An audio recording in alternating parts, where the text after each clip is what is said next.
Okay, found a space. Right. So we'll start with some grounding.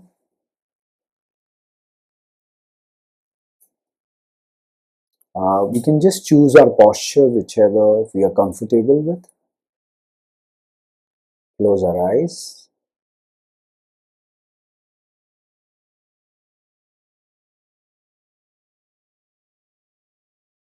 And if we just become aware of our body, a body has an intelligence, and we'll know what is the right posture for us.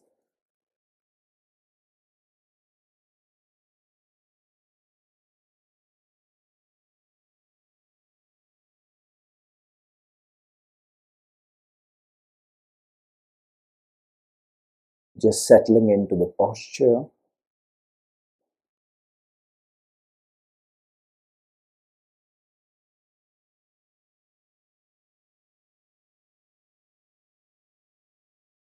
Let's see in our direct experience, we are here and now.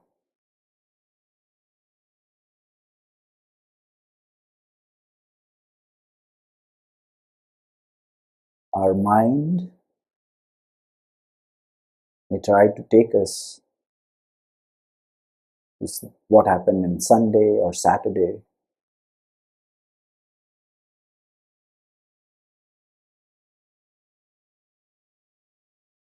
or even an year back, but all of that is memory.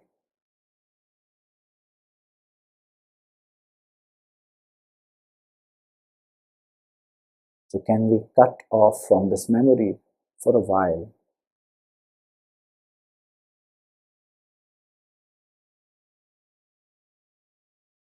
and just be here and now?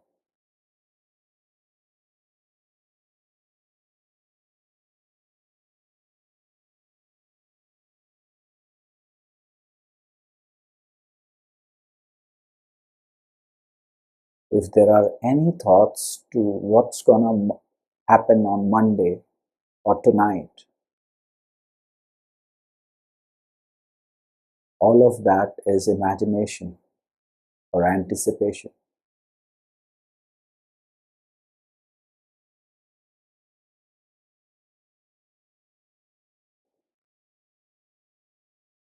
Can we let the imagination rest of the future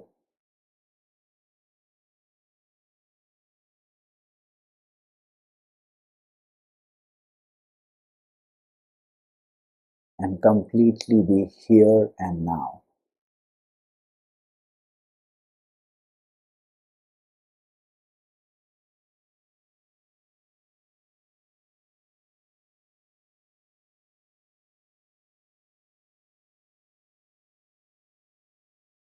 Past is a memory,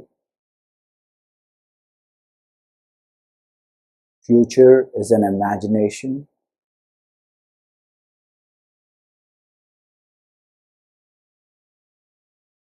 we rest in this presence.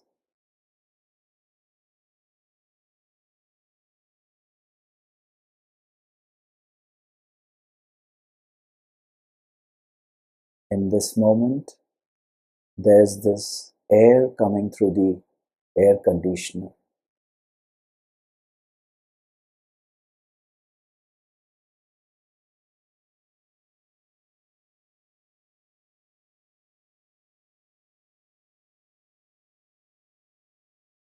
Touching our skin,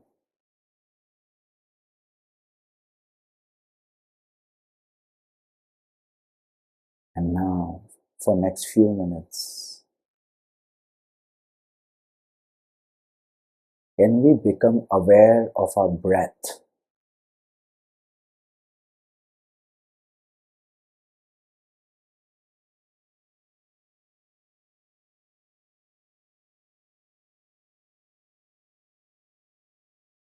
Our mind has nowhere to go. The past is a memory, future is an imagination. We are here and now, just watching our natural rhythm of the breath. Let's stay silent for a few minutes.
Right here, right now, there's the sound of AC, the cool air of AC, and our breath.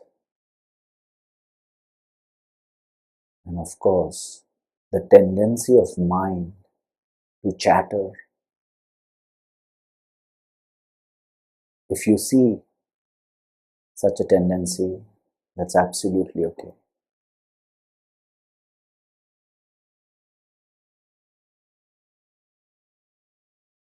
Very, very gently,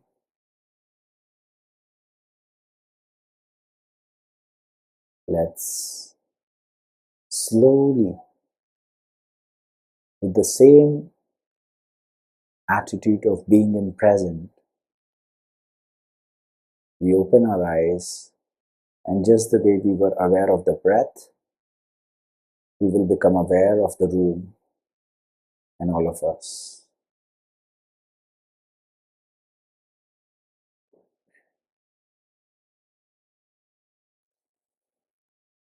Great.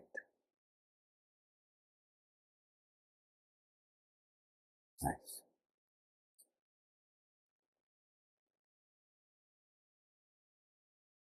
Great. So after this grounding practice, what we'll do, we'll just introduce what we are talking today and what we are discussing rather, not just talking. And this is supposedly what we'll be discussing has three parts to it. But we might just cover two parts because the third part might be little not relatable for many of us. So we'll see how it goes. So what is direct path? First of all, we were just talking about this a bit, and I'll just repeat it. Path is something which brings clarity. It brings clarity to people wherever we are going. And we seem to be going from one place to another because we came from our places to this place, and we looked at Google Maps and things like that. So we all are kind of looking for this path, and the same attitude of path or clarity we want when we go in our inner worlds or meditation. If somebody says just meditate and there's no path to it, we feel a bit lost. And that's very legitimate because, okay, why am I meditating? No, because you will get inner peace. That's fine. But when I sit, I don't feel like that because my mind jumps from one place to another. Then they say, yeah, that's the part of the process. The path is to just observe your jumping and anchor yourself in the breath. And then after 20 days or 30 days or 60 days, something will happen. So it becomes like a path. So we follow that path, and then we go, there's something more, like in Vipassana, there is Samatha and Vipassana. We just discussed. Similarly, we keep following the path. But we all know through experience that it's not a linear path. We can't say that you will go from X to Y and Y to Z. Otherwise, a lot of people would have been like free of their suffering. So people go linear, and why people come to this path is because they have already seeked happiness somewhere outside, right? They have tried getting this from outside through a path of, let's say, career, let's say relationships, let's say travel, everywhere. But they see that it's very temporary happiness. I somewhere get into a relationship, it's great, but it can't give me like a intrinsic happiness or peace, whichever way we want to look at. So we say, okay, can I get something which is more stable? Something happens, one knock from the life, and I'm like completely down. So can I get something stable? And for that thing, we say, okay, this path is fine. This is outside is going on, my job, career, and all of that. I will go inwards and maybe try to find, and there we follow a path.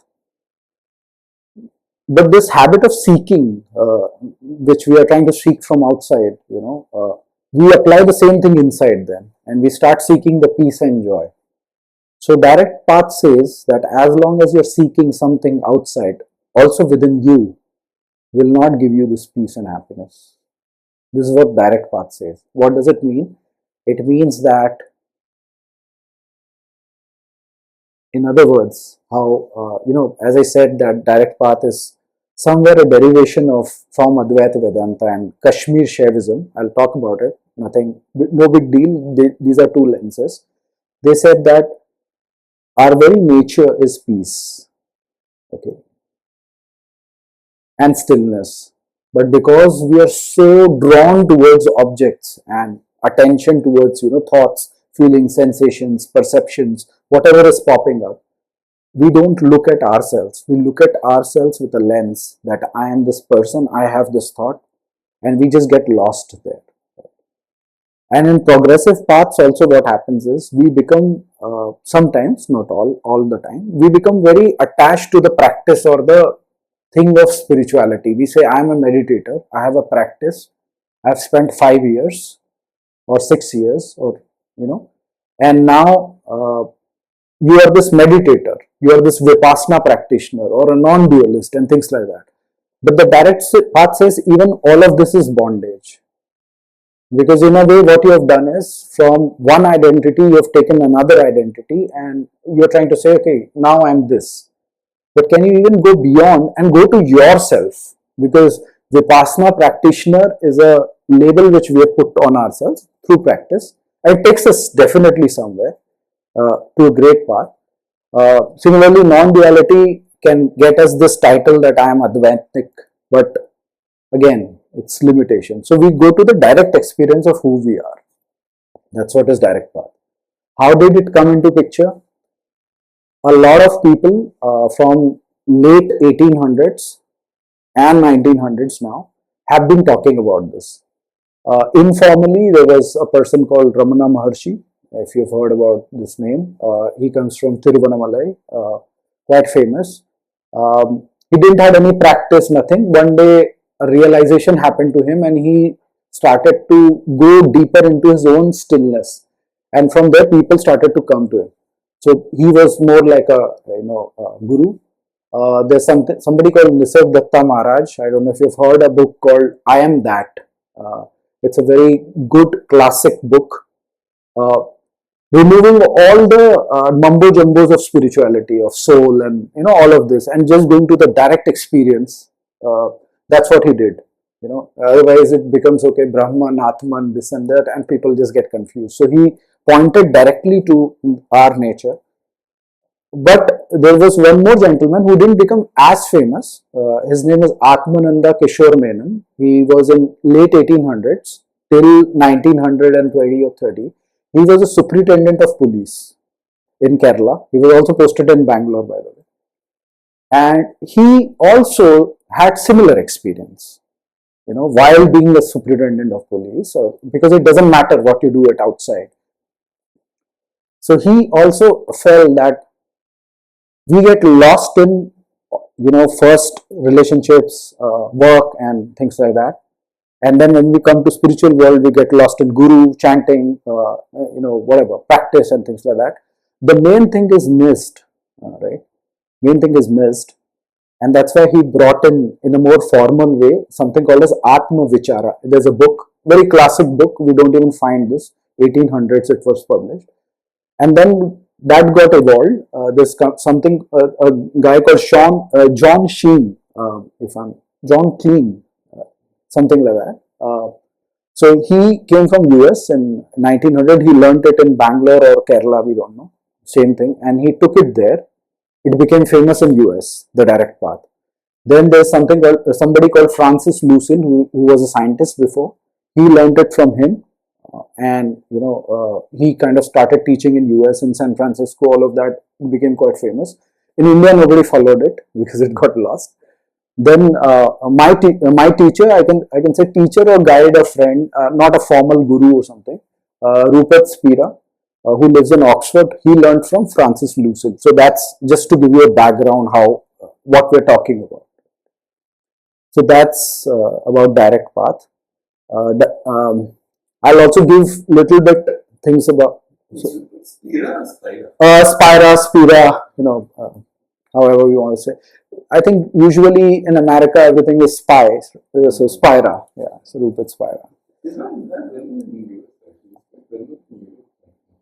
No, he's well known. Yeah, in San Francisco and all, he has a lot of retreats. Yeah. Because I think San Francisco overall is very open, right? It's very open to all of these things because probably they've seen all the success in material and startup world. And also Reid Hoffman, who is the founder of LinkedIn. Such people are there who have been doing Vipassana. Even Sam Altman is like, I'm sure if you've been following him, you would know that he's a deep meditator. So he's known there. So coming back, I'll just speak a little bit about non-duality and Kashmir Shaivism in a very, very, I'll just remove all the mysticism part from it and I'll just speak.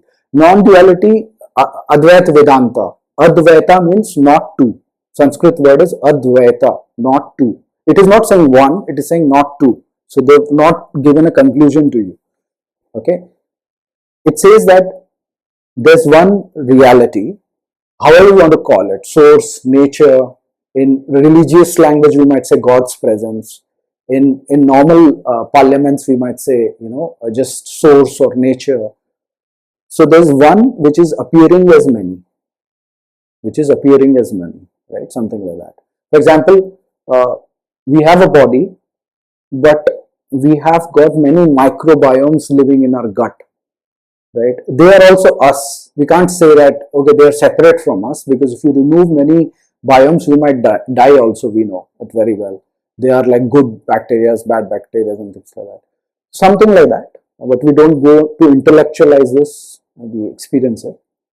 And it says that one reality is presenting itself as multiplicity and diversity. Could be, human beings, could be trees, could be anything. So that's what Advaita Vedanta says. Kashmir Shaivism also says similar thing, but it says that there's no difference between these two things. Okay, like there's no inner world or outer world, there's just one reality. Okay, and we don't go too much into the jargon, but we go to our direct experience, which will go through our what do you say, thought experiments. Is there any question around Advait Vedanta or Kashmiri Shaivism? We can talk more.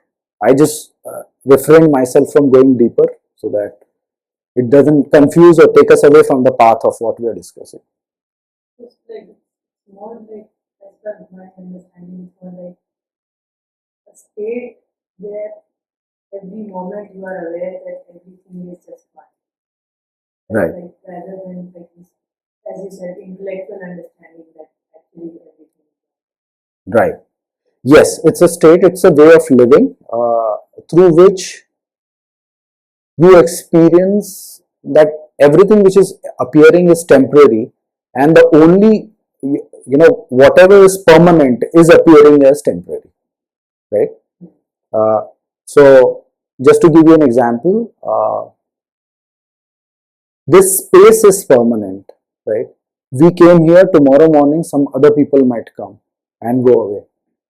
But what Advait Vedanta says that this space is the permanence, and whatever is appearing also are the form. So the only difference is we are not part of the space. We'll go back, and Advait Vedanta says everything which we see is one reality.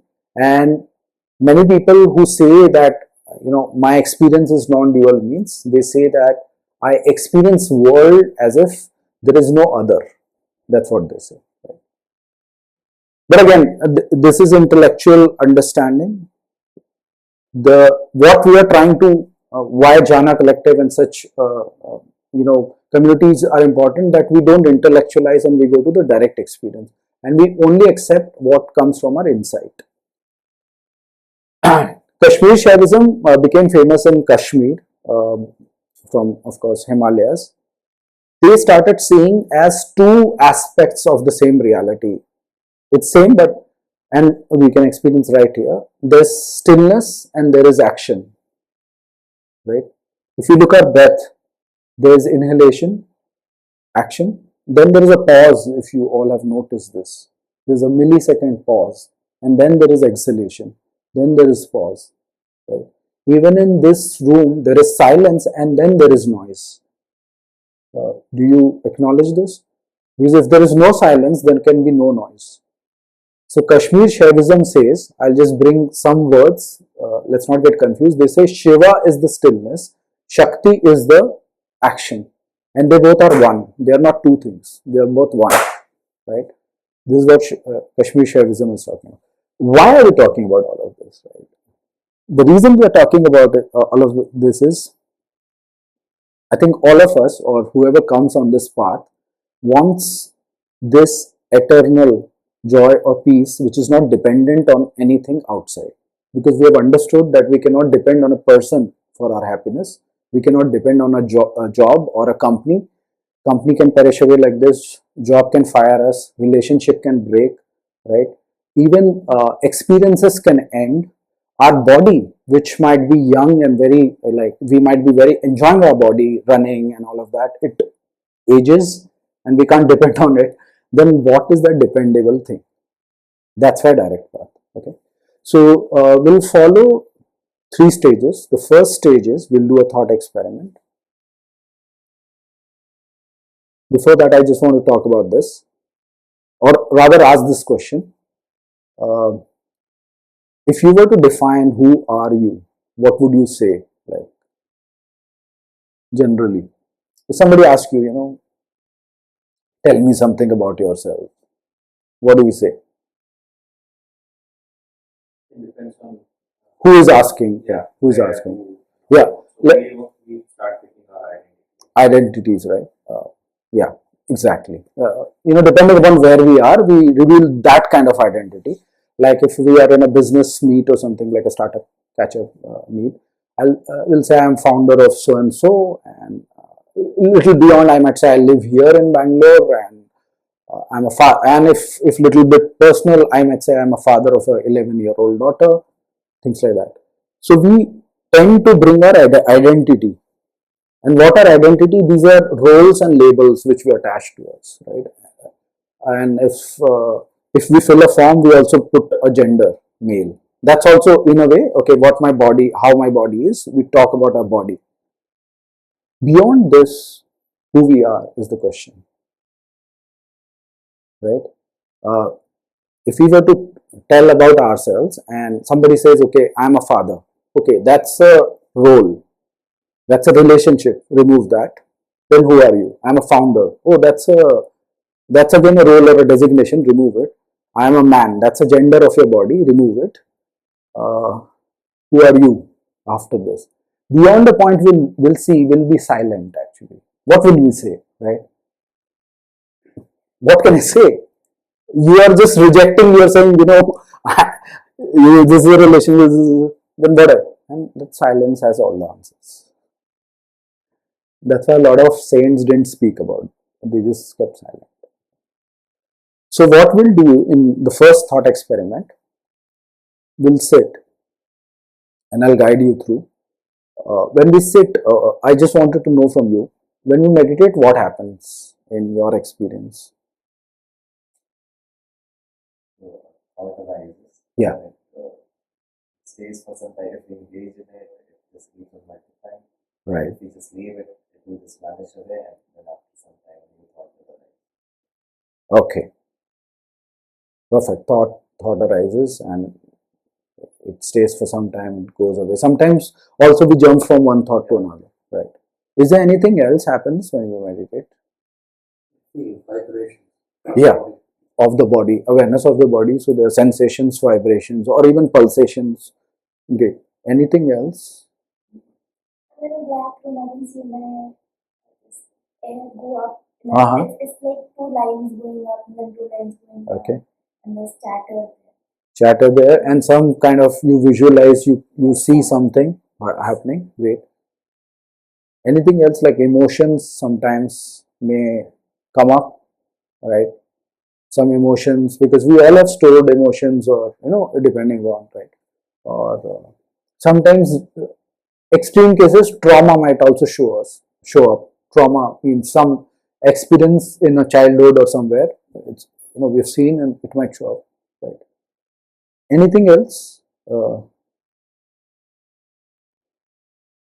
Not, yeah.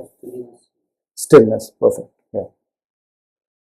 Now what we'll do a thought experiment. We'll see whatever comes up. We'll just see it. And he also said stillness. So we will also try to see the space in which they appear.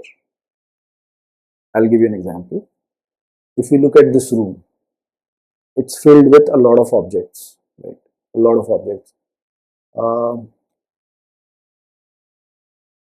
The essential quality of this room, is it object? I'm asking. Essential quality of this room, essential nature of this room. What would you say? What is it? Are these the objects? Yeah? Can I flip it and say, no, it's the space. Without space, objects cannot exist. Essential is something which is the very nature of that, right? Essence. If there is no space, if you collapse all the four walls, can there be objects? No. So do we agree? Like, more than objects, it's the space which we don't see, because we cannot see the space, right? We can see the objects, but they are kept in the room. They appear. Can you remove the space? No. Of course, you can break the walls and then space becomes part of the infinite space, but space always remains, right?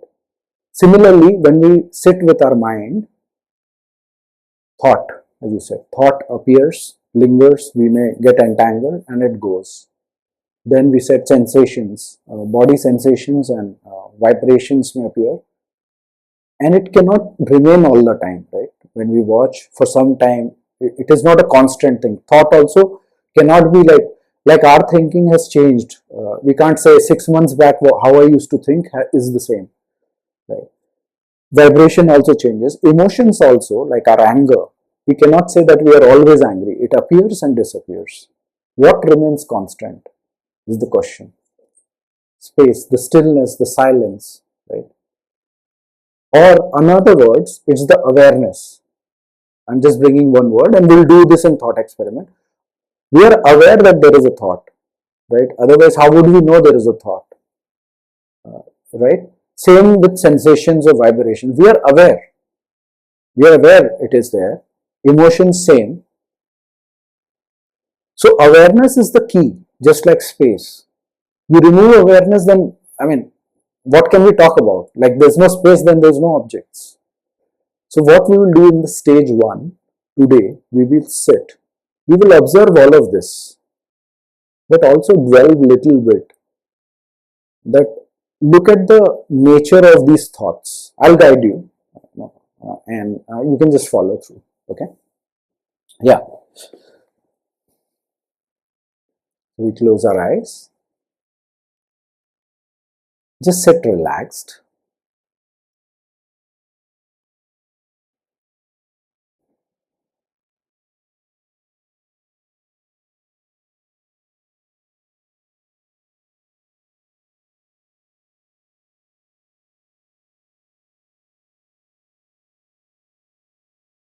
As we close our eyes, a couple of things which I wanted to say before we start the thought experiment. Thought experiment is like a lab. It's a laboratory. It's not about believing anything. It's about doing our own experiments and seeing it in real and seeing these insights. So we don't imagine anything. We will look at our direct experience.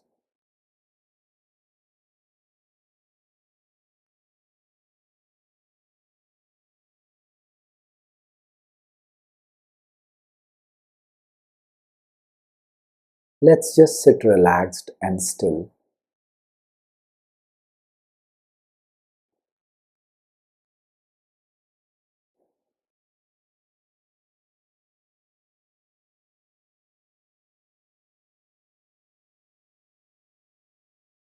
See that there is this breath, subtle breath.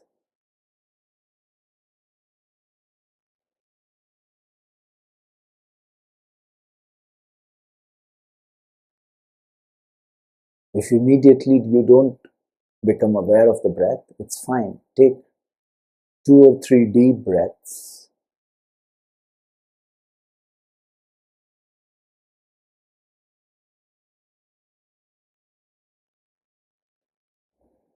And from the third breath onwards, gently let go of the effort and become aware of this subtle thing called breath.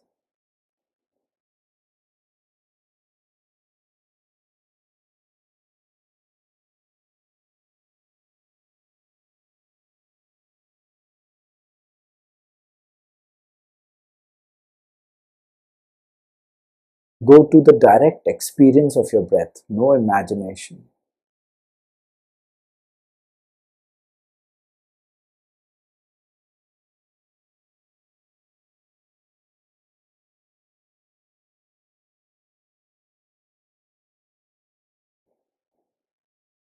Also open up to whatever is happening. Some birds are chirping maybe.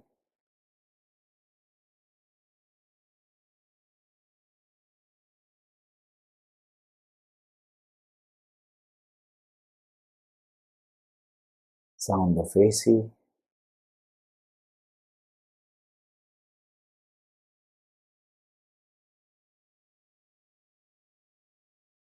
The sound of vehicles.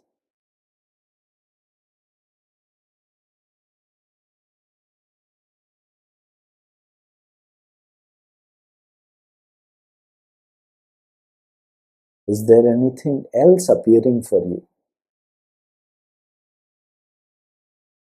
Thoughts, sensations.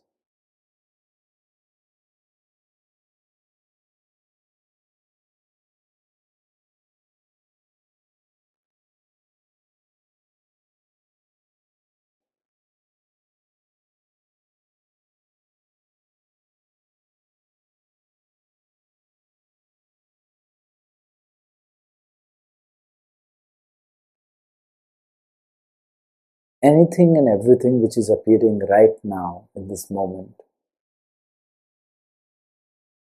The sounds,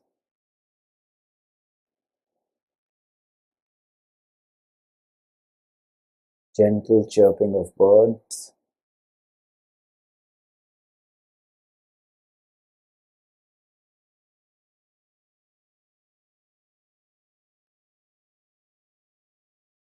see that we are aware of the bird chirping,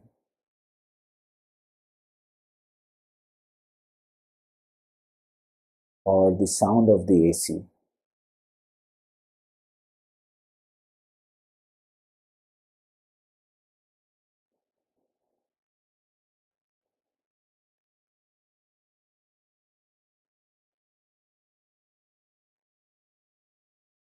or the vehicles. The sound is coming and going, dissolving into the silence.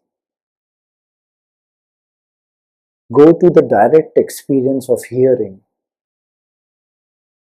without any imagination.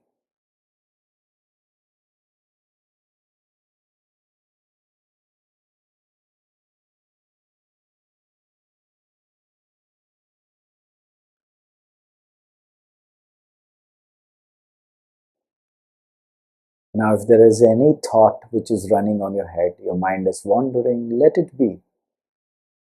And if you're still, try to think about what did you eat for breakfast or lunch. Let that thought appear.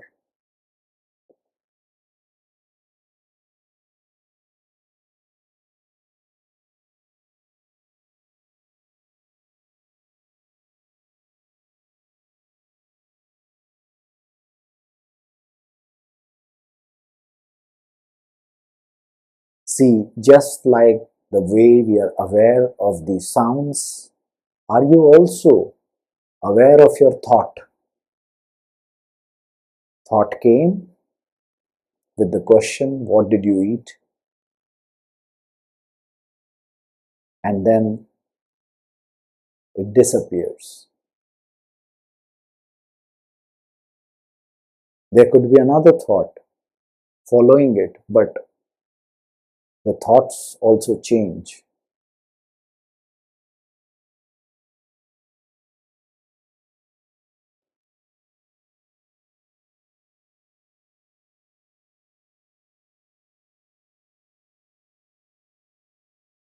Now, from a direct experience like a lab, can we examine and see whatever we are hearing or thinking or sensing, all of this is temporary.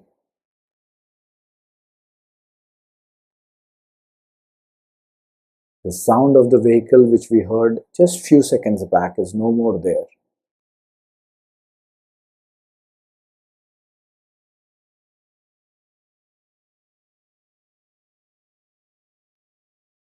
But then what is there which is permanent in our experience?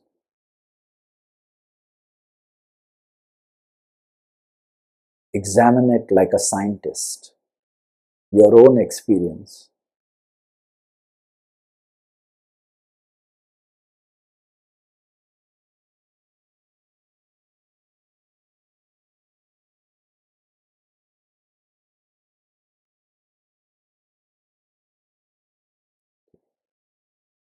Very gently, whenever you feel, let's open our eyes.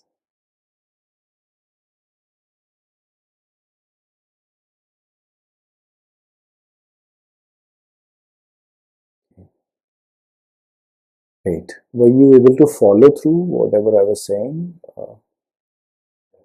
Instructions, or was it? Okay. Okay. Great.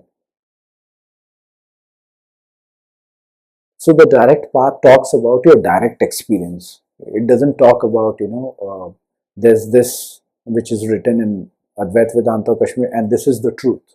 The truth has to arrive from the insights of our own experiments, because then it becomes a more firm truth, right? It's not borrowed from a book or from a master or somebody's word. Now I just wanted to have a short discussion around it. what did you see? Anything emerged for you?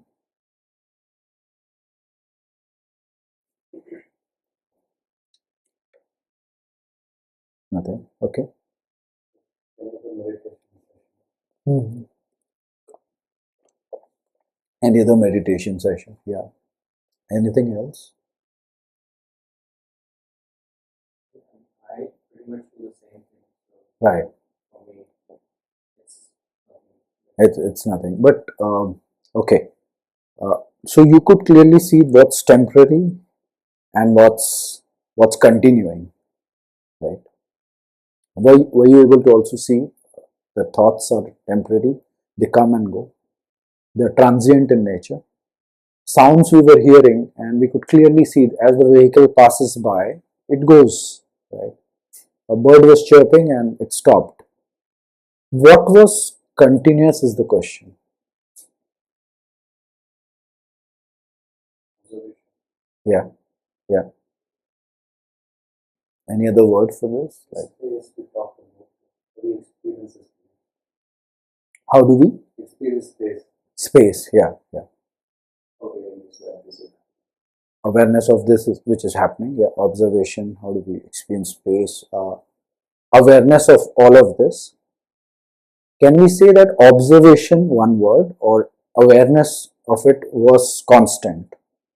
Things were changing in between. When I said, think about what did you eat? I'm sure some of us were able to see that in picture or think about it, whatever it was. Right? It came and it went away. But the awareness was the key. It stayed with us.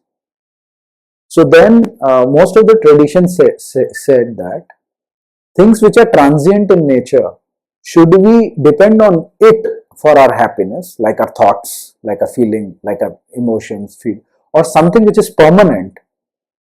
Will that give us more permanent space to depend on? Right? That's the question they asked. Because even people, as we said, like vehicle went away, we have seen people coming in our life and going away. Right? If not, like if they stay longer, we all know we all are going to die one day.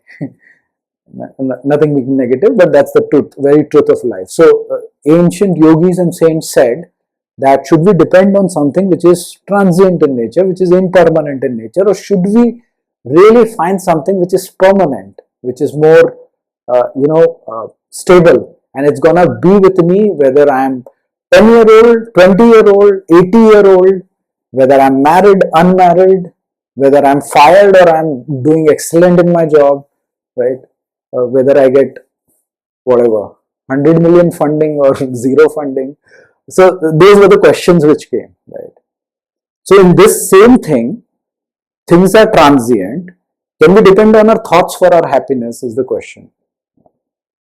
Can we depend? Because thoughts are going to change and they're going to come. Emotions, not really, because all kinds of emotions will show up. And if this thing called positive thinking really worked, we would have nailed it till now. Right? We can all become positive thinking machines.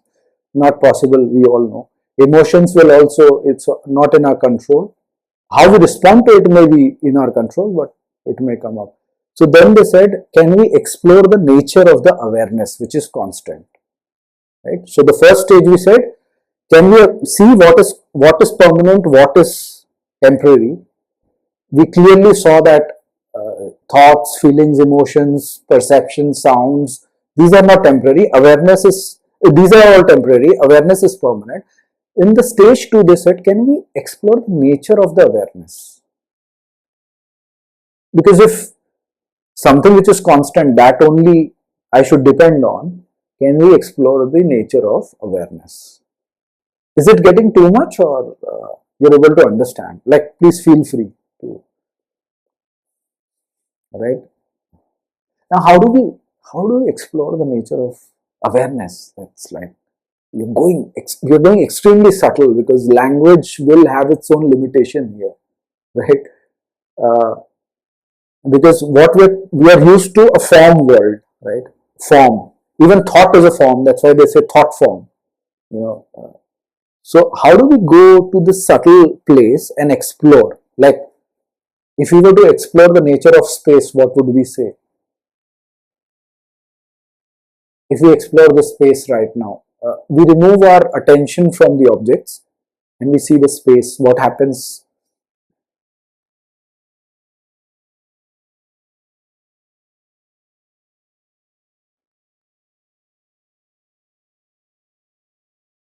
So, It's empty, right? Yeah, empty. Anything else from your direct experience which you can talk like said empty? mm, It's infinite, yeah. Yeah, Mm, like all the forms that are coming from thoughts, are also a part of the space. right, They're like kind of they're like waves that come and then go. But then the background or the awareness is the thoughts thinking, which only takes this form right. and then it is all there. And then some other form. And then it is Okay, okay, yeah. Okay, empty, infinite, in a way, all present, connected is what you're saying, and then forms are coming. Okay. Anything else? When you just look at the space and not the objects, do you feel any stillness, like thoughts seem to stop and things like that? It's an analogy. By the way, space is not what awareness is. We are just comparing the two. We'll go to the direct experience of awareness. So when people started to become aware of awareness, see, we are aware of a thought, we are aware of a feeling, we are aware of sensations, perceptions, things like that. People say, no, no, no, this is fine. First, and then people in meditation are aware of the breath. People are aware of the sensations, like in Vipassana, right? And then slowly, slowly, we look at the subtle. We go from gross to subtle. The experiential and direct path, yogi said, let's look at the space in which all of this is appearing. I don't want to be distracted by the thoughts, feeling, and I will not resist it also. Let the thought come, let the sensation come, let the feeling come. Rather than keeping my attention or awareness on the thoughts, I become aware of the space in which they are appearing. Space is what? Like when we close our eyes, we know there's something called as mind, in which one thing will come another, right? Uh, so what we will do is in this one, and some of us may get it, some of us may not get it. It's fine. it's the scope of our consciousness. Yes, It has everything.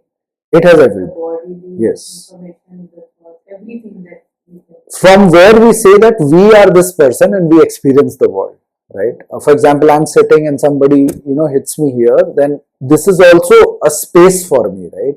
I experience this, whatever, some kind of punch, and then uh, ultimately it's a sensation. Pain is a sensation. Ultimately, if you reduce, right? Pain, of course, will have. It's a strong sensation. Similarly, when we are breathing, anything, that's also space for us. If we close our eyes, similarly, there's a mind space. Mind space is like when I asked you food, some thought came from somewhere, right? Memory. It's like we have a screen. Let's analyze like this.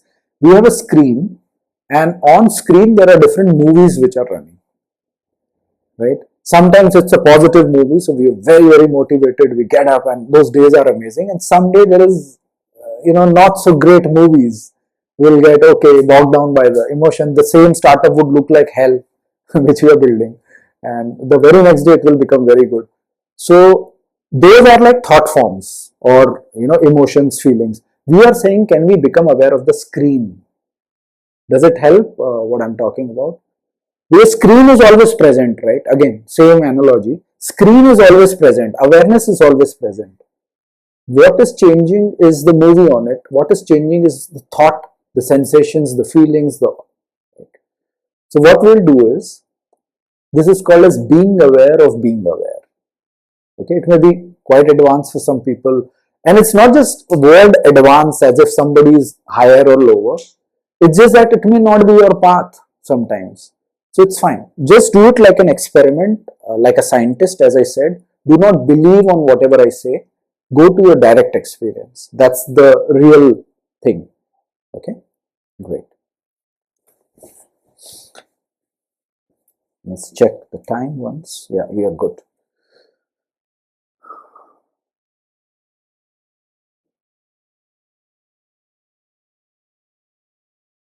We close our eyes. We just relax.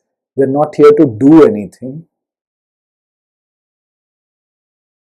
We are like the space which allows the objects to come in the room and to be taken away from the room. Space is neither resisting the objects nor is it is in love with the objects.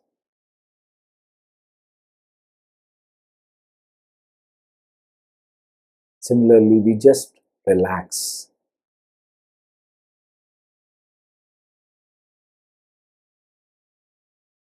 Totally relax. If we have been doing meditation for attention or concentration, this is the very opposite of it. We don't allow our attention to get onto one object. We let our attention rest as, and we just become aware.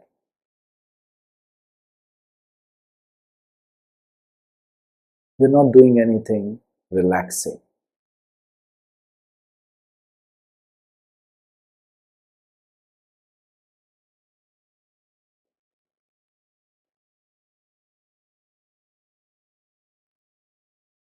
The sound of the AC is still there. The moment I say sound of the AC, you will see your attention going towards the AC sound. Let's do it once again.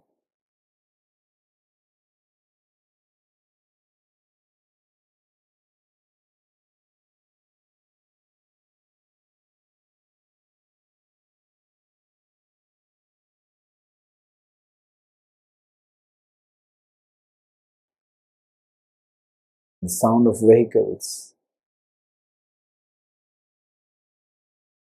But we know that all of these sounds will change, and thus we are not looking for it. They may be there, we are not resisting them.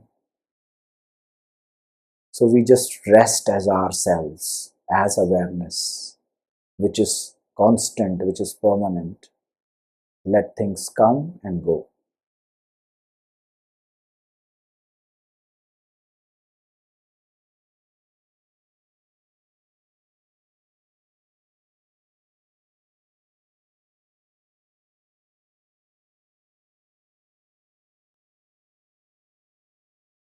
Now, as we are relaxed, we are not trying to run behind our thoughts, our feelings, our emotions.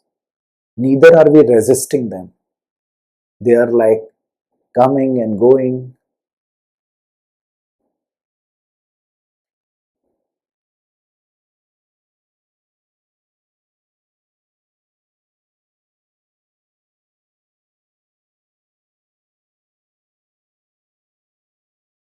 For next 1 minute, can we ignore all our thoughts, sensations, feelings? Let them be there. But we become aware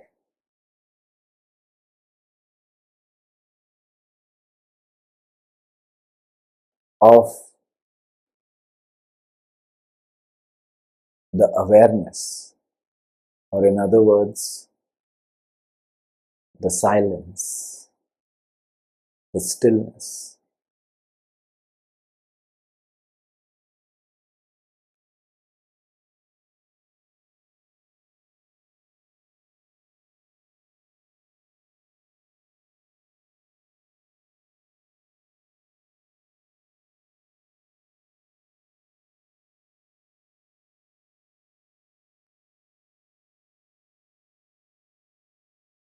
Let's investigate like a scientist.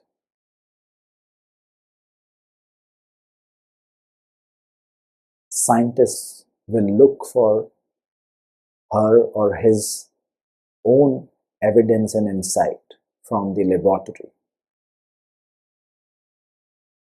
Not believe anything, not imagine anything.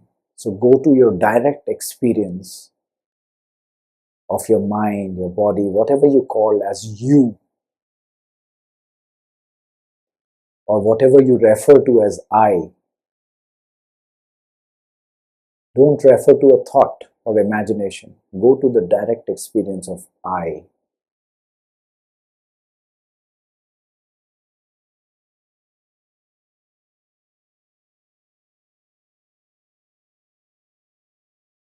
Thought may appear in I, but that's not I.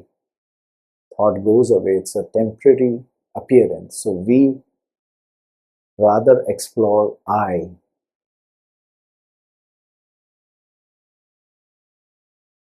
or awareness.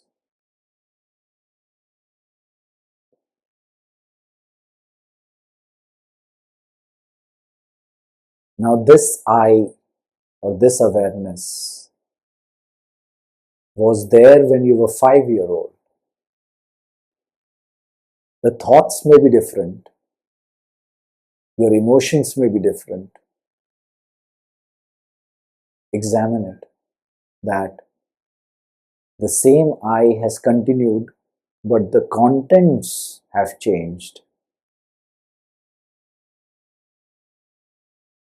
When you were teenager, let's say 16, the emotions, the feelings, the thoughts changed, but you were there. You were experiencing all of them. You were aware of all of them.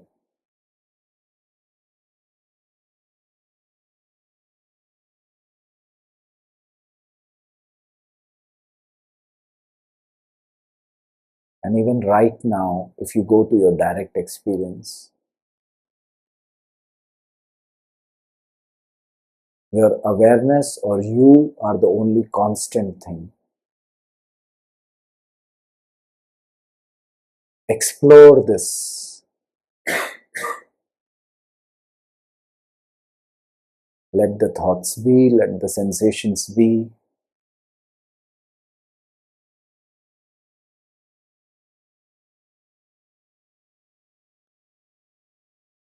Go to the direct experience. Ask yourselves, what is the nature of I?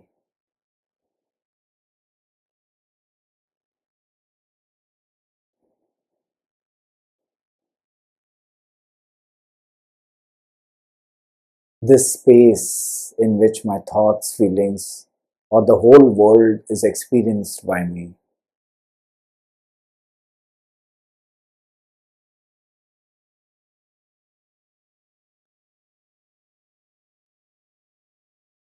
Is it a contracted, small body?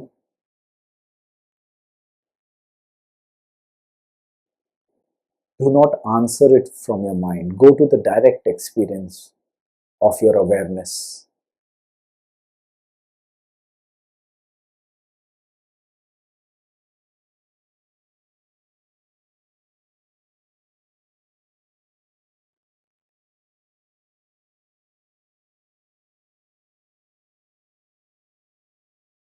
Examine.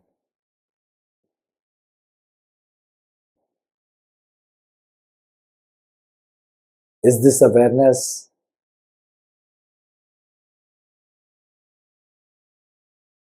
still and constant, or is it changing? Thoughts may change, but is it changing? Go to your direct experience. It's like the screen. We are examining the screen, not the movie. Screen is like the essence of our mind.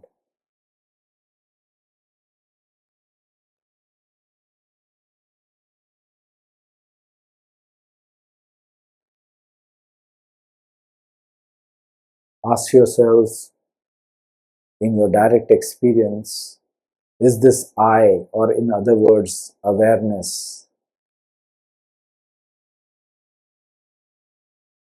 which can hear the sounds from far away? Is it only limited to this room? Go to your direct experience. Or is it not aware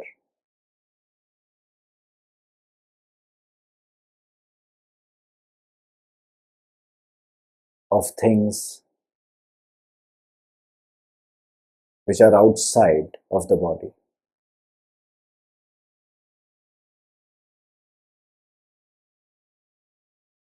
Okay, very, very gently, whenever we feel,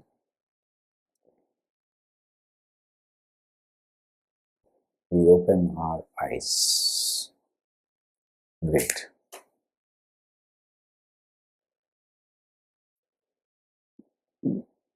We keep saying that, I am this, I am that, and I am sad, I am hungry, I am this. The content is that which is changing. I am hungry, I am full, right? I am today, let's say, an employee, I'm today a founder. Everything which we add with I am is changing. What's not changing is this I am. Can we look at this I am without the labels, without the roles, without the attachment, is what we were trying to do. So I wanted to know, what was your experience when you were looking at, first of all, were you able to look at just awareness? Not getting distracted constantly by the contents of it.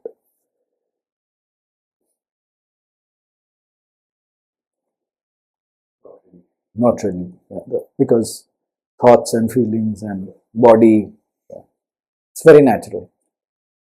For all the others, Very, very intense. right? Experience some pain here, and it's like this is there. Some thoughts are coming, but you're not attaching. And typically, when I do long meditation, that's what happens. You're, you're not you're not controlling, you're not stopping. Yeah, It's just flowing, and you can see the attachment. yeah. Okay, wonderful. And when you say that, when you were able to explore the nature of this space, is this space only, when I asked, is it contracted, or is it, not sure. Okay. Any other, like, We were talking about the eye observing. yeah, In my understanding or experience, that eye is also a thought. right, So wonderful. that it's going on in Yeah. two loops, that eye is trying to observe, eye says Yeah. I'm observing. The eye is actually that thin slice in the time that is separating Yes. I am observing, but that's still a thought. Yes. Yes. Probably when I have experienced this or understood, I think a lot of things settle down. Right. Calm down. And from this perspective, I think I'm able to differentiate what is real and what is not. Okay. Wonderful. Also in outside world as well as what happens Inside. Okay. Great. Wonderful. So Okay. when you say I is constant, in a way that I is also a thought. Yeah. Because I is an identity that comes from memories Yeah. and thought. That's correct. That's correct. That I says I am doing something, I am observing something, I want to become something, I want to see Yes. something. It is just the thought going into several loops, multiple divisions and all. That's the whole chaos. Right. And once I understood this nature, I think it all kind of Collapse. Beautiful. Amazing. Amazing. In fact, when I said it's not really a stage, but I'm trying to make it like a stage, because see, logically we cannot understand many things. That's why it's called stage 2, because it's still not complete. The third one will not do it today. It more comes from Kashmir Shaivism, where you actually go to the thought and sensation and you realize these are not two, but we'll not go there today because I think it will be too much. But it's beautifully said that everything collapsed. Yeah. Any other, like, It was like confusing? a little confusing. Yeah. There was something, but I'm not sure what it was. What was the confusion? Can we, like? So it was changing shapes. So it was flat, became circle, something like that. Right. Became flat. Right. Confusion was there. There was something in me trying to understand it. Trying to, yeah, what is this? What is this? Yeah. It was coming continuously to understand it. That was creating some tension. Yeah. But there was something which I don't know what it was. What it was, yeah. Sometimes black things, sometimes contracted, again. Sure. Again, the sensations are still there. So confusion was there. Yeah. No, amazing. I think confusion is definitely bound to come up because we are doing probably for the first time, and also we all are trained to understand things. If you see from our school, do you remember, irrespective of which city we grew up, and I'm sure if you ask the US UK guys, say, pay attention. Teacher used to say. Nobody said collapse your attention and become aware. How many of us have told that, So here we are saying, let the attention rest in your being, Lord. We don't go. This is our usual thing, no? We go to work. Okay, let me understand. If we have to give it to subordinate, then we will break it down and say, I want you to do this. So attention is something we have developed over a period of time. Now we are saying very opposite. We are saying, okay, let the attention rest. Thoughts comes, feelings. Let your attention rest in your being. But we'll have this and what is this being? I want to my attention will go and grab something. So it's the very opposite. We are saying, okay, rest. When we did it in summer, during afternoon, when we were free. Absolutely. Yeah, when we were free, like when we were children and we were completely used to rest in the nothing to do, right? Complete boredom. The complete blankness is what we are trying to say here, right? And emptiness and whatever words were used just here. Exactly like this. And another example is, I don't know how many of you have done adventure sports. Why people do it? Because once you jump, and of course there's fear, but a moment comes where you have survived. Okay, like you jump from a plane or bungee jumping. The moment comes, you completely become still. It's like that still and silence where you're hanging with a cable, and then you're just seeing through the world. And that is the feeling which makes people go through it. If people wonder why the hell somebody would jump, That's the absence of I. Absence of I, exactly. Absence of I, because what is I also is debatable. Okay, we say no, I, and if I have this image of Ashwin, I am this. What is this I? If we were to look at really logically, it could be just a psychological process inside my head. Because when I was born, I were to give a driving license, and that's why my name was required. I needed a birth certificate, so name was given. Ashwin means nothing. It just means some random fantasy of my parents. Oh, this name means something, but it doesn't define me, right? I mean, label was given. Then a little bit, okay, somebody would have looked at my body, oh boy, and all of that, and slowly I became a boy because I'm a boy and I feel like boy. Then of course the religion was given. With all of that, there is this psychological identity which is created, which starts believing that, okay, I am Hindu, I am this, I am that, I am Indian.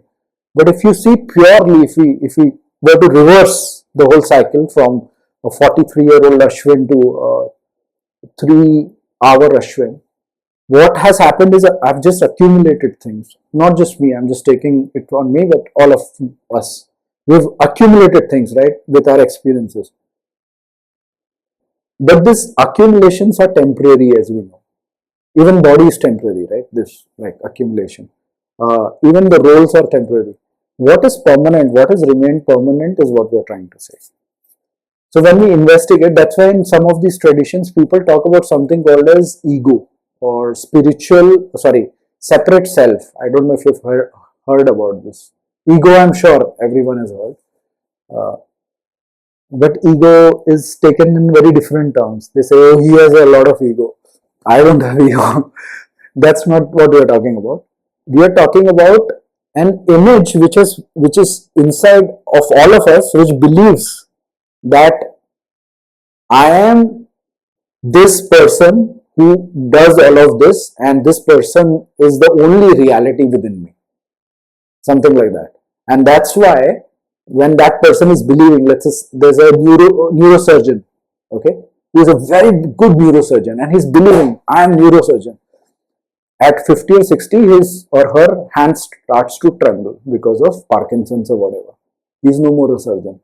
He will feel a huge loss, right? Because all his life he has been thinking, I am a neurosurgeon, I am a surgeon. Suddenly, surgeon thing is gone away. He's sitting at home. That's a very extreme example, but all of this is happening to all of us, right? Things are changing and things like that. I'll give you a very small example. I've been a martial artist all my life from childhood. Very recently, for a very silly fall, I had a fall and I have a muscle tear here. Okay. Now, every day it was a ritual to do martial arts. Doctor said no martial arts now. It's gone. So what does it mean? I should like cry and say, oh, I have died a little bit with my, it can't be possible. So that's what we're talking about here. And if we invest in a very, very, illusionary I, we will never be happy. That's what most of the texts are saying. And just to simplify this, aham, you know what is aham? Have you, like, aham is a Sanskrit word. It says I. It means I. Okay. And you know akar word, shape. Aham takes an akar, becomes ahamkar. That's what they say. Okay. As soon as aham takes an akar, it forgets itself, it gets entangled into it. And akar could be in a thought form. Thought is also form, that's why there's a thought form. So we just get lost there. We are saying, can we get back and explore the nature of awareness or aham or I, however we want to call it. This is what it is. Without akar, yeah. And it's a struggle because, as you said, we are so, we are so, like, we are, and even in, like in our culture in 2025, we are very attention seeking economy. What does it mean is, let's say I develop an app, I would want to seek your attention through Instagram and all of that. But only then you will come and to know that there's something called as, this app and you will buy. So we all are very outward focused. And even when we go inwards, we have this habit of seeking. We meditate and we are seeking peace. That's why we don't get it. Because we're still seeking. It's like that. So we're still seeking. When we are meditating, if a bad thought, emotion comes, there is this resistance because we are seeking peace. But meditation may not give us always peace. That's the sales pitch for meditation. But it doesn't mean that all the time, because, we are trying to say that only peace, nothing else. That's the wrong attitude for life or meditation. Anything can appear. But it doesn't affect me. That's where the peace is coming from. Right? So yeah, that's what it is, probably. It's too much to talk about in one session. I just wanted to very quickly talk about my journey in 2-3 minutes so that you have an idea about it. And then we open up for discussions. My journey started in 2013, probably 12 years back. I used to live in UK. I was working with a tech company in sales roles. This was a startup, so my job was to just make this grounds up, Indian startup in Europe. Everything outside was tick in the box, right? Okay, this. But inside there was this hollowness and meaninglessness.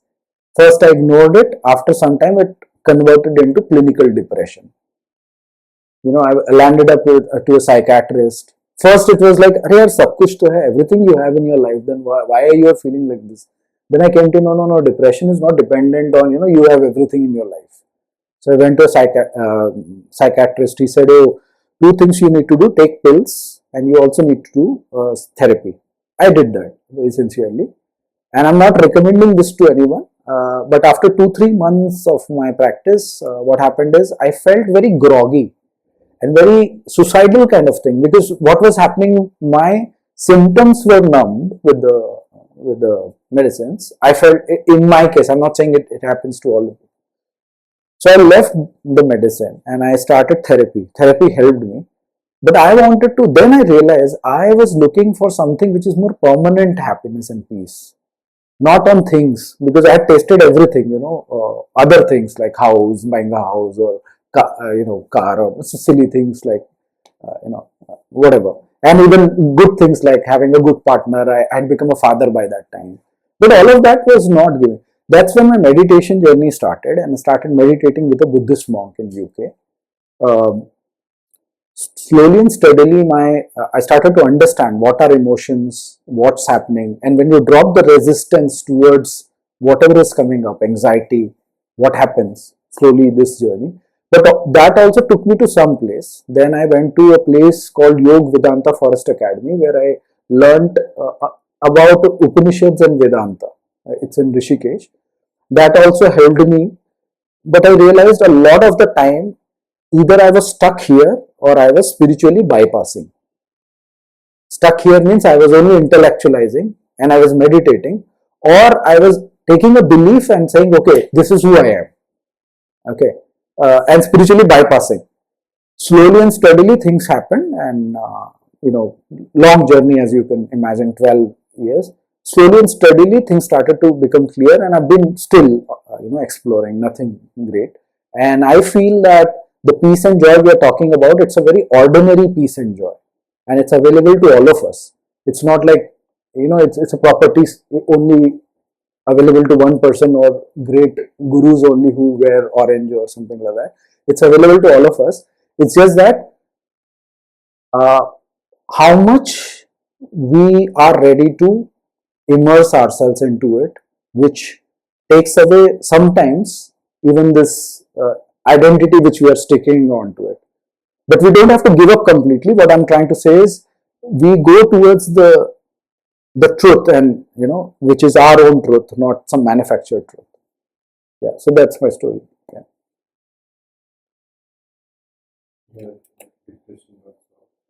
Yeah, so I can. So to be honest, feelings show up, right? Bad feelings, so-called apparent bad feelings, or sadness may show up, but it just shows up. It doesn't grab me, and I can rest in a space where I can see it. I can see it coming. I can see it stay, and it goes away.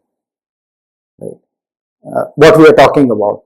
More permanent space to be is a space where you can stay, and yeah, so that's the answer. So yeah, depression is a continuous state that has gone away. The feeling of sadness comes and goes away, happiness comes and goes away, but the real peace and joy is here actually. Is as this open space.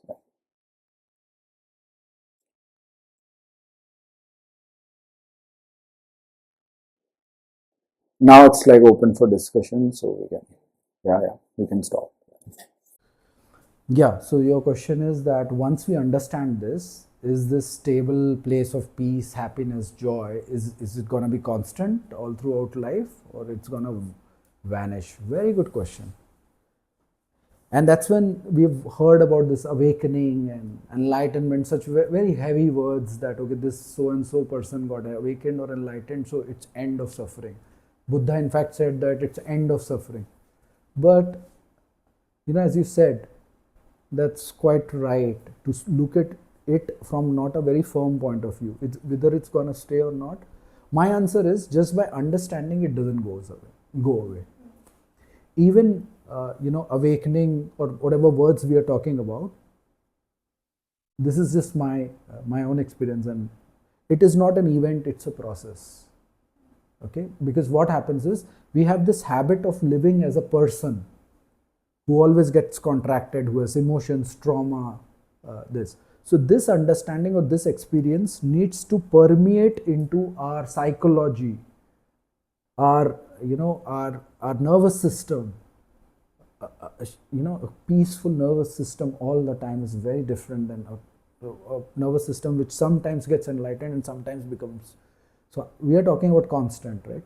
It has to permeate, and the word for this is integration and embodiment. So once we understand this, first logically, but it doesn't help logically, to be honest, it has to be seen as in your experience. We know what is my nature. It is not this contracted body mind. I am this expansive. But also that doesn't help, because this body has its own habits. So slowly with time, this understanding goes into us. And then we will, some of the markers, if someone has to say it has become permanent, suffering goes away. Okay, suffering goes away. That's why when Buddha was asked what is enlightenment, he didn't say what it is. He says what it is not. He says there is no suffering. And that's one. And in genuine sense, means not just to show people, but in genuine sense, there's no suffering whatsoever. Second is there is no seeking. No seeking. I don't want to read a book. Let's say somebody at that state might say, I don't want to read a book. Maybe for fun, I will still read what, this guy is talking about. I mean, I'm saying the spiritual, but there's nothing which this book will give, right? Something like that. But this takes time, is what I'm trying to say. It's not an event. It's not something like, cut, you're enlightened. For some people, it has happened. In the reported, many people, like Ramana Maharshi, reported like that. We don't know what's the logic behind it. He was only 17. One day he felt this, and he suddenly, for him, his idea of I disappeared, and he was this expansive space. There are many other people, but for most of us, I have seen, we are lucky it might happen, but it takes time. And that's why integration and embodiment are the two words. We understand this logically, we experience it, and slowly, slowly it starts to show up. Yeah. Yeah. A lot of people say there is some flash, actually. What happens is there's a shift, a radical Yes. shift. There is something happens, and there's nothing that thing is not under your control. Yes. It's basically out of, it's an external thing that happens. Yes. The guru does it, or because of Yeah. whatever. There is a shift for sure. Shift for sure. Absolutely. But what happens is, like, what I see is the shift comes and then it goes. Yes. It comes and then it goes. Yeah. And then slowly like, The shift stays. But then still your nervous system might have some, like, as we said, like some emotions, some trauma. Those might also come. And then, like, in that shift also you are like, oh my god, this pyara nervous system which is not able to handle it. Yeah, because you can clearly see, in fact, what you both said is true. So one is the logical understanding. Second, there's some experiential thing happens. And when this happens, it's not completely in our hand. So we are looking at an I as a person, a separate person like Ashwin and this world. When the shift happens, we suddenly see that, awareness is looking at the world, right, in which I am also existing, something like that. Okay, it's very difficult to explain this experience because it just happens. And second, what happens is, you clearly see that and your experience knows that everything is temporary. Okay, first, and everything is part of me, something like that. This is how it happens. But as Swati said, one experience, and sometimes it's called satori also, so it's a time bound enlightened experience, right? Sometimes it happens during meditation also. Nothing matters, but you come back. So you expand and contract, expand and contract. But once this has happened to someone, it's impossible to get back to your normal way of functioning because you've seen it. You've seen it, and then slowly and steadily it expands. There are many levels to it. Our logical minds wants to make levels to it, but the best test is, are you completely free from suffering? And when I say suffering, it's not from outside only, like I come and hit you. No.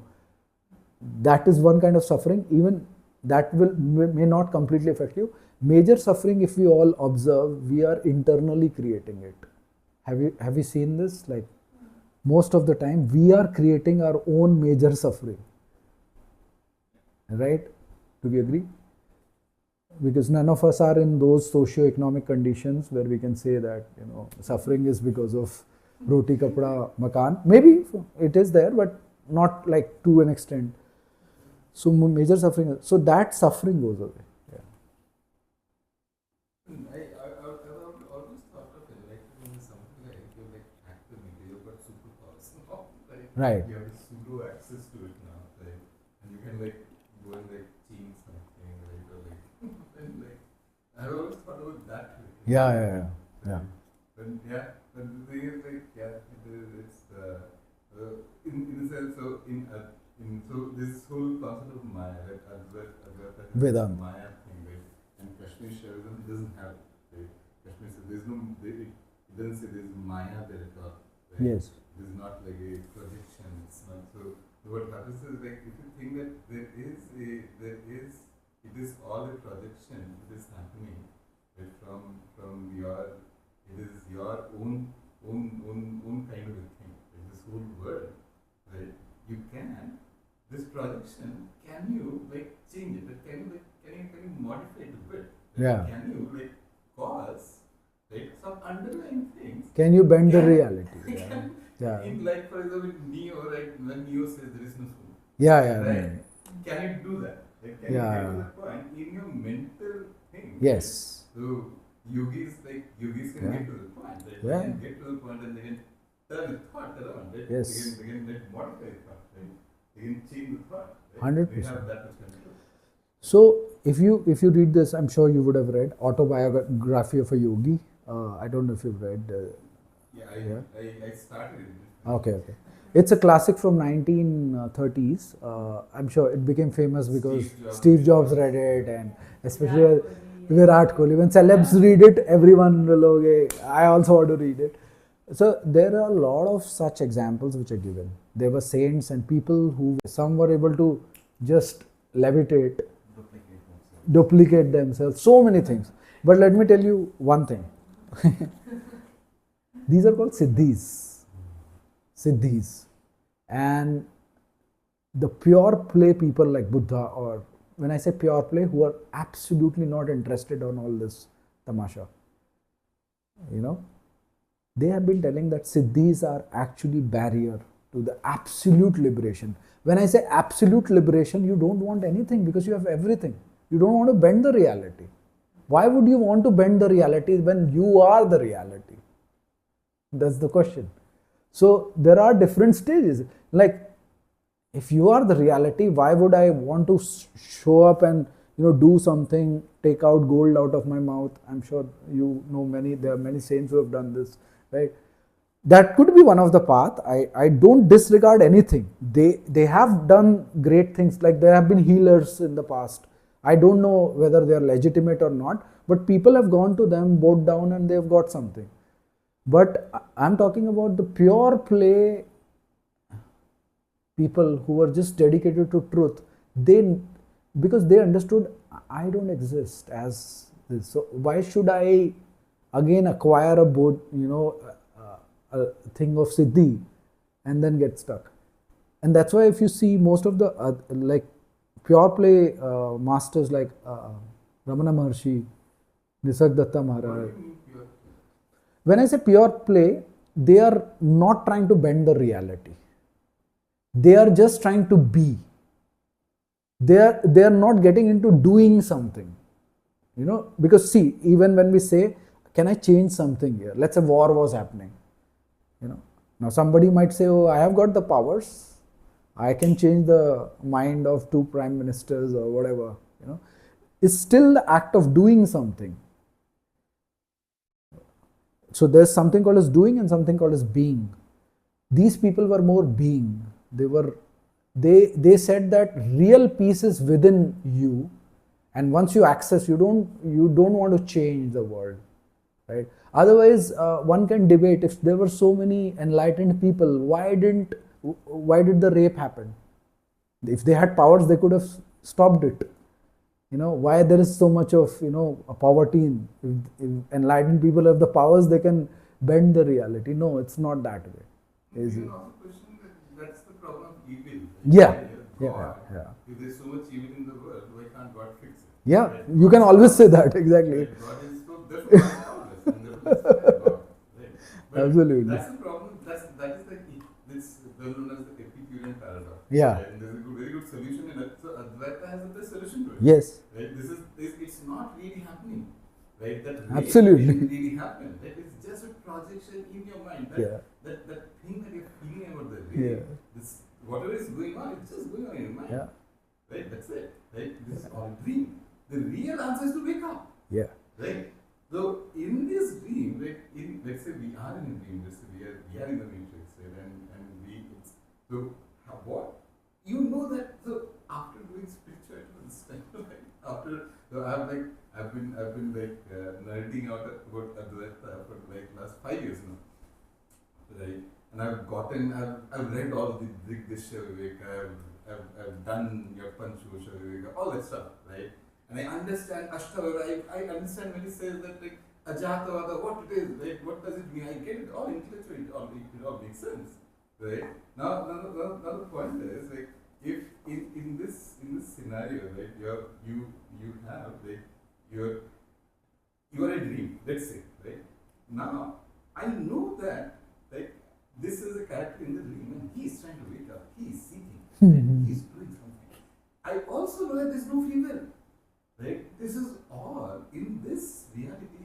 I'm totally powerless. Right? I can't do anything. Yes. Nothing that I can do can change my karma and like all the. You're free from it because yeah. The point is, I can step back and notice that I'm like this is like totally complete different dimension. Yeah, like yeah. My awareness Yeah. is at a different dimension, and this world is at a different dimension, right? But then, the point is like I can. If I want to find my way back, right, I can use all the symbols around this world. I know that there are symbols around me. If I have the eye, if I have the discernment, I can actually see it. Yeah. Right? I know the path back. Right? Certainly. I just have to remember. Right? No, absolutely. Leave those clues. Yeah. No, certainly. So. Where did I write that thing? Who am I? I wrote it somewhere. Right? Yeah. No, so some of this discussion certainly might, go into tangents where people might not be able to relate, but I totally understand what you're trying to say. Best thing is to, beyond the point when you see things unfolding, like a screen. Screen is there and movie is changing. Screen is unaffected. Screen is just watching. There's horror movie, there is this movie. It doesn't mean, again, what I'm trying to say is, we don't become indifferent to the world. Okay, oh, anything is happening, everything is a dream, it doesn't matter. That may be one approach, but another approach is we come from a space of love, peace. Why? Because we know everyone is connected, everyone is the same reality. Thus, I will do what I'm supposed to do. If I'm a child activist, if I get awakened, let's say, I'm just giving an example. It doesn't mean that child activists stop giving up, the child activism and let the childs be taken away for begging or brothel. He or she gets empowered because his or her suffering goes away. The acts remains. When nobody is suffering, he or she is more powerful, right? I'm sure you understand this, that when we are suffering, half of the time we are draining ourselves for no reason. Then the act, that's why a lot of people have said that love is the definition, and this is becoming more poetic. But love and compassion comes out. That's why Buddha said that I am connected to everyone. How can I hurt anyone? And if someone is hurting someone, you come from that space and tell that person that you are actually hurting yourself when you hurt someone else, or when you're abducting someone or doing any heinous crime. It's actually you're doing it to yourself, not like two separate person and I am this, I will hit him and get something. Road rage happens like that, so many things. This is what is my understanding. But anyways, like just one more point to it. So, one thing that I've seen usually is that once you start understanding it, yeah, it kind of changes reality, and then it brings all of those questions that how will it change my life? yeah, Like before I understood awareness, I had like this understanding of me, who was doing this, who was grabbing this, who was achieving this and all that. But now that I understood that I am awareness, now what will happen? Like, but there's a very interesting point that I have seen, that a lot of things were already happening out of that awareness only. It's like that we were experiencing it in a way that I am doing this. Actually, things will happen as they were happening. Like, a lot of things don't change. It's just our perspective that changes. Yeah. So, in the morning, you just wake up and you do your brush and all that. You will do it. The only thing is that earlier you used to think, oh, I am brushing. I am such a disciplined person who brushes. And now it will be like, oh, this body needs cleaning, so it does it for itself. Recently, like, I was doing a lot of service work, so I was feeding a lot of dogs and all. But then I cooked one meal for myself, and I really thought that, okay, now I'm serving this body. I was serving that body, now I'm serving this body. Right. So I feel for this body, I feel for that body. It's not me. Like, this body serves for that body, this body serves for this body. Yeah. That's it, right? Yeah. So yes. It's not that I am doing something good. Yeah. Yeah. Things don't change a lot. Yeah. Just a perspective. Yes. The act of observation changes things. Yeah. If you just observe it, like at the point you observe it, it's like it changes. Yeah. And if you notice it, Yeah. True. that is really where the core of mysticism comes. Like, mysticism in your there's this theory, right, called mysticism. That's exactly what the case is. When you observe it, the word comes into play. Like, the world is here because you're observing it. Yeah. If you are not there, the world is not there. Yeah. That's the truth. And that's why you needs to be investigated rather than world. Right. That's a beautiful. So that's why like the Swami Swarupananda, he had a recent thing, right? The ultimate selfie, right? So the world is basically the ultimate selfie. It is your project. Yeah, And projection. you think, why is that evil there? Look inside. The evil out there is because it's something new. Yeah. Right? It's not out there. There's no out. Right? Yes. There is nothing called outside or inside. Yeah. Right? Those are concepts that come up in your head. Right? No, absolutely. Absolutely. No outside or inside. One of this is like real thing. We all do jobs. We are all creating impacts in our own way. I'm not trying to demean it, but I met someone who was from this space who rescues and rehabilitate children from vulnerable situations with this understanding. So I said, how do you like integrate these two? And she says, just that I'm not trying to blame anyone. You know, a criminal, I don't see him or her as a criminal. I just see that he or she doesn't know the reality. And through me, things are happening. So I go and I make sure that crime doesn't happen. The child is rescued and rehabilitated, but the criminal is not seen from the how bad this person is.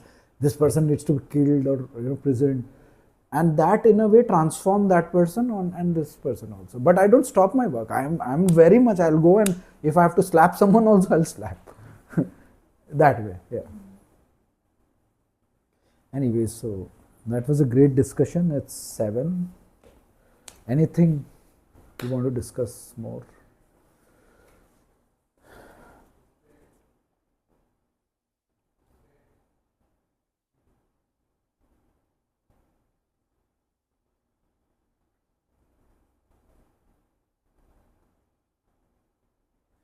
Yeah, What is the definition of truth in the direct experience?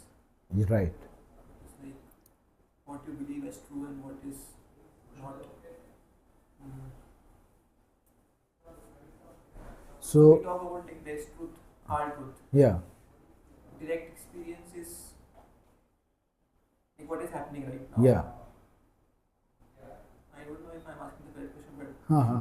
like, what is the definition of truth in that? Like what is true?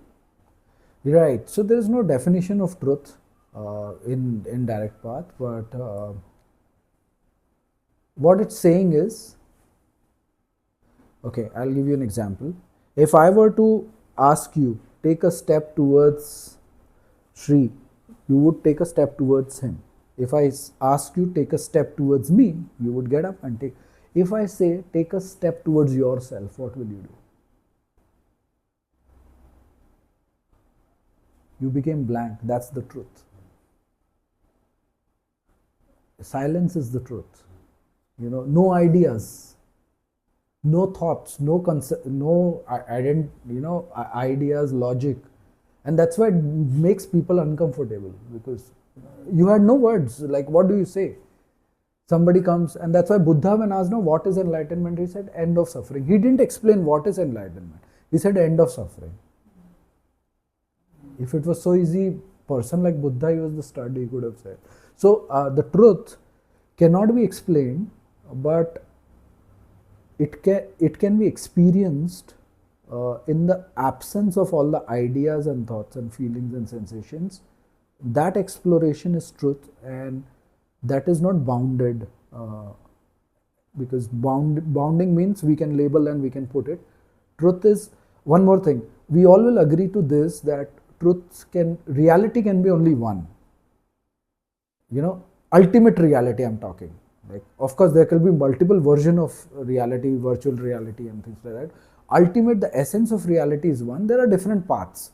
Someone may say, I went there from Vipassana. Someone may say, I went through Buddhist meditation, Advaita Vedanta. But the ultimate reality is again truth. So what is it from your definition? Did it confuse you more? Or? I was coming from a point of Buddhism where they have this, you should do good or do this. So there are these rules for doing good. Yeah. Don't yes. Don't eat, don't kill animals. Yes, so ahimsa. That is the definition of good. Yeah. I'm moving towards that. Yeah. In the direct path, how do you know if you are? The truth might not be the correct question, but how do you know if you're doing good in the world, or how do you know? Right. So direct path doesn't define this. So again, as I said, reality is one, like HSR is one. There are different paths to come here, right? Someone might say I will come from Belandur. Someone might say I'll come from Hosur Road, and then there are different paths. Now we cannot say which path is better, and we also cannot say why this turn is here. There is no turn. Similarly, like Patanjali Yoga Sutra, if I were to bring third, it says Yam, Niyam, Asana, right? So there is a defined path, and as you said, there are a lot of traditions which first say that you purify yourself. So that's why you need to do good and things like that. I'm again not trying to say whether this is good or bad. That could be a path for some people. They say, okay, first I will do good, and then it will purify me. So Buddhism definitely talks about ahimsa and things like that. Direct path is not going there. It doesn't mean both can be compared, because paths cannot be compared. Reality, ultimately what I've seen and experienced, I've met a lot of people who are well settled in this space. Both are talking about the same reality. Likewise, we were discussing, there are some traditions like bhakti. I don't know if you've heard. There are 4 yogas, right? Jhana, bhakti, karma and Raj Yoga, right? This mostly is what we are talking about is Jnana and Raja. Raj Yoga is the ultimate meditation, path of meditation. Jnana is insights and wisdom. What we spoke about would fall under these two. But Bhakti, again, is the path. People will say, you just devote yourself to one thing. Could be just Ram or anything, and you can, from there you can reach. We may not understand that path, but that ultimate reality is the same. So I hope you get it. So if your path is that, perfect, you can do that, and then one day you will see that that path is leading you somewhere, or you may have to take another path. One more thing, just like very quickly, I wanted to say, we all get attached to our practices and our ideas, okay? Like, it has happened to me. Once I was like very attached to non-duality. Anything against non-duality, oh, so that is actually a spiritual ego, nothing else. We have like taken one ego, and so what happens is, we are crossing a river, we need a boat. Once we have reached the banks, would we carry the boat on our head and walk? No, we will drop that boat and we will walk. Similarly, some practices will serve their purpose till one time, but then we should genuinely go to our direct experience and see, has suffering ended for me? I've given enough time, and you will know when is the time to move on. You can move on from there. Yeah. Suffering has ended for you. Sorry? Suffering has ended for you. Yeah, very good question. See, if I say yes, then it will be like, okay, I'm done for all. What I want to say is things have become very light for me in life. And when I say light, even my body has become very light. My experience of being Ashwin has just, I would say, just very light for me. It's just there. It's not very big deal, right? And this experience is becoming, again, as I said, I don't claim that there is one thing called enlightenment and it happens to person. It's awareness getting aware of itself. So it can never happen to a person. This is what we are talking about, right? There's no person. So how can a person claim to be an enlightened is a question. So it's awareness which is becoming aware through different forms, right? So it takes time sometimes because we have a psychology which gets, that's why they say in most of the grounded Advaita, not Neo Advaita, grounded Advaita, they say you have to constantly integrate and embody, and you don't do it, it happens on its own. So directly to answer, life has become very light for me, extremely light, and existence has become very light for me. Yeah. And I take that as a yes. What about suicidal thoughts? No suicidal. When did you have that? that was in 2013, 13 and yeah, maybe some bit of 14. I don't remember. That was an intense time. And this is just my thing. Again, I'm not recommending it to anyone who is going through mental. And is it like off? We can probably turn it off. I don't want people.